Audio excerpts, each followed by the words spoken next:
আসসালামু আলাইকুম।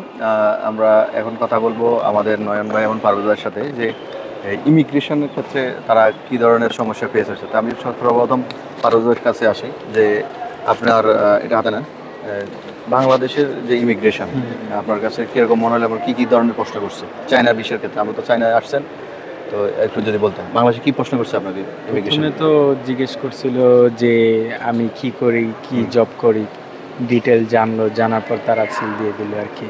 আপনাকে কি সরাসরি ইমিগ্রেশন যাওয়ার পরে কি ছেড়ে দিছে?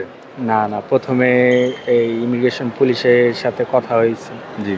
তারপর ওনার থেকে যে সিনিয়র অফিসার আছে তার আপনাদেরকে সাথে আলাদা করে নিয়ে গেছে? আলাদা করে নিয়ে গেছে। জি যাওয়ার পর ওখান থেকে জিজ্ঞাসাবাদ করে জি। তারপর হচ্ছে উনি ডিপারচার যে সিলটা আছে ওইটা দেওয়া হয়েছে আর কি। তার মানে হচ্ছে আমি যদি নয়নবার কাছে আসি, আপনার কাছেও কি সেম একই অবস্থা হয়েছে যে বাংলাদেশে ইমিগ্রেশনের ক্ষেত্রে? হ্যাঁ, হ্যাঁ, আমার সাথেও এরকম সেম একই প্রবলেমই হইছে। সে প্রথমে আমাকে জিজ্ঞাসা করছে যে, "তুমি কি করো?" আর সবসময় মনে রাখতে হবে যে অবশ্যই সত্য কথা বলতে হবে। ঠিক আছে? কোনো ভয় পাওয়ার কোনো কারণ নাই।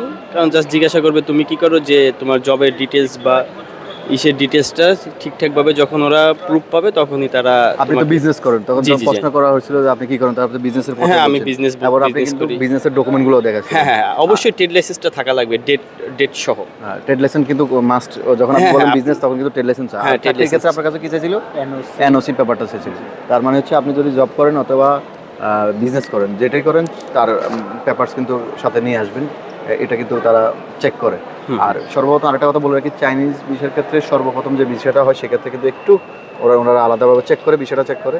যেমন আমি কিন্তু দ্বিতীয়বার আসছি, সেক্ষেত্রে কিন্তু আমি কিন্তু আপনাদের সাথে জমা দিচ্ছি, কিন্তু আমাকে কিন্তু ইমিগ্রেশনে ছেড়ে দিচ্ছি, বাট আপনাদের দুজনকে কিন্তু আলাদা করে নিয়ে গেছি। তো আসলে ভয়ের কিছু নাই, জাস্ট আপনার যদি অরিজিনাল ডকুমেন্ট থাকে এবং সব কিছু ঠিক থাকে, আপনাকে ইমিগ্রেশন জাস্ট শুধু তারা জিজ্ঞাসা তারা শিওর হবে যে এগুলো সঠিক কিনা। সঠিক কিনা, যা ফেক ডকুমেন্ট না, জাস্ট আপনার সঠিক আছে কিনা এটাই শিওর হয়। আচ্ছা, আমরা কিন্তু একটু আগে যে কথা বললাম সেটা হচ্ছে বাংলাদেশ ইমিগ্রেশন নিয়ে। তো এয়ারপোর্টে কাজ শেষ করে যদি আমরা আসি, চায়না এয়ারপোর্টে আসার বিমান ল্যান্ডের পর আমাদের যে প্রথম যে সমস্যাটা হয় সেটা হচ্ছে একটা ফর্ম ফিল আপ করা লাগে অনলাইনে। তো ওটা আপনি চাইলে বাংলাদেশ থেকেও করে আসতে পারেন। এছাড়াও এখানে একটু হ্যাসেল পোয়াতে হয়, যদি আপনি বাংলাদেশ থেকে করে আসেন তাহলে ভালো। আর অনেকে হয়তো বুঝে না, তারা কিন্তু অনেকে সাহায্য না লাগে। তো এটা একটা লিঙ্ক আমি দিয়ে দেবো কীভাবে আপনারা করবেন। এখন আমরা কথা বলবো যে চায়না ইমিগ্রেশন নিয়ে কিন্তু অনেকের অনেক ধরনের তিক্ত অভিজ্ঞতা আছে, যেমন আমার নিজেরও তিক্ত একটা অভিজ্ঞতা আছে। তো এই ক্ষেত্রে আপনাদের ক্ষেত্রে কেমন হলো আর কি, এটা একটু বলেন। প্রথমে তো আমাদের অনলাইনে যেটা সহযোগিতার মাধ্যমে অনলাইনে এটাই আমরা এন্ট্রি করা হয়। তো দ্বিতীয়ত কথা হচ্ছে আমাদের অনেক সহজ হয়, আল্লাহর রহমতে আমরা সহজে পার হয়ে যে কোনো কোয়েশ্চেন করা হয়নি, জাস্ট বায়োমেট্রিকটা করে চেক করে উনি আমাদেরকে ছেড়ে দিল আর কি, খুব সহজে হয়ে গেল। টোটাল কথা হচ্ছে আপনাদের সময়, যেমন গতকালকে যখন আপনারা আসছেন, কোনো ধরনের আপনাদেরকে পেরেশানি পোয়াতে হয় নাই, সরাসরি একদম ইমিগ্রেশনে গিয়ে কিন্তু আপনাদেরকে ছাড় দিয়েছে, এরকম কিছু? হ্যাঁ, এরকম কিছুই যে ইমিগ্রেশনে যে আমাদের ছাড় দিচ্ছে, আর অবশ্যই ডলার সাথে রাখতে হবে, কারণ ওরা অনেক সময় ডলার দেখতে চাই।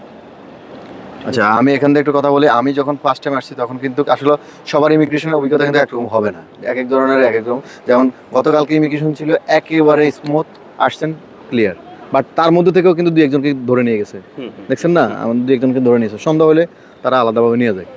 এছাড়া এর আগের বার প্রথম আমি যখন 5 বার আসলাম তখন কিন্তু আমাকে অনেক ধরনের কোশ্চেন করেছে। প্রায় 40 মিনিট মতো আমরা ইমিগ্রেশনে ছিলাম। আমাদের কাছ থেকে ডলার দেখতে চেয়েছে, হোটেল বুকিং চেয়েছে, রিটার্ন টিকিট চেয়েছে, এবং আমি কী ধরনের কাজ করি, বাংলাদেশে কী করি, ব্যবসা করি, ব্যবসা কত টাকা মাসে মান্থলি ইনকাম করি, কত ডলার নিয়ে আসছি, কতদিন থাকবো, সব কিছু ওরা ক্লিয়ার হওয়ার পরে কিন্তু আমাদেরকে ডলার সাথে রাখতে হবে, ডলারটা দেখতে চাই ওরা। হ্যাঁ, আর মাস্ট বি ডলার দেখতে চাই, ডলার দেখালে সবচেয়ে ভালো। তো আর বাকিগুলো তো অবশ্যই আছে, রিটার্ন টিকিট, তারপরে হোটেল বুকিং, এগুলো তো সব আছে। তো আসলে সবসময় সব ধরনের সমস্যা হয় না। তো এক এক ধরনের এক্সপিরিয়েন্স থাকে। তো আসলে আপনাদের আমি বলবো লাক খুবই ভালো আপনাদের, ইনশাল্লাহ খুব সহজে আপনাদেরটা হয়ে গেছে, কি বলেন? হ্যাঁ, হ্যাঁ, হ্যাঁ, আল্লাহ সহায়ক ছিল, এই জন্যই সব কিছু ইজিলি হয়ে গেছে। আর আরেকটা কথা হলো যে যখন চায়নাতে ইমিগ্রেশন যাবে অবশ্যই নার্ভাসটার জন্য না হয়, একটু কনফিডেন্স থাকতে হ্যাঁ হবে। একটু কনফিডেন্ট, আহামরি ওরকম কনফিডেন্স না, জাস্ট শুধু জিজ্ঞাসা করবে যে আপনি কতদিন চায়নাতে থাকবেন এগুলোই। আর অবশ্যই 1000 থেকে $2000 সাথে রাখতে হবে। আচ্ছা আচ্ছা, ঠিক আছে, ধন্যবাদ। ধন্যবাদ আপনাদের সবাইকে।